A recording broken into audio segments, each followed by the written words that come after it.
Place the roll of media on the media supply hanger and push it back. Slide in the media supply guide until it touches the media.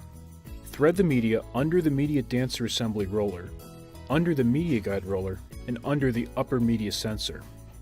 Push the media forward until it passes under the snap plate, under the printhead, and over the platen roller. Slide in the media supply guide until it touches the media. Tighten the thumb screw. Close the printhead. Close the media door. Press pause to enable printing.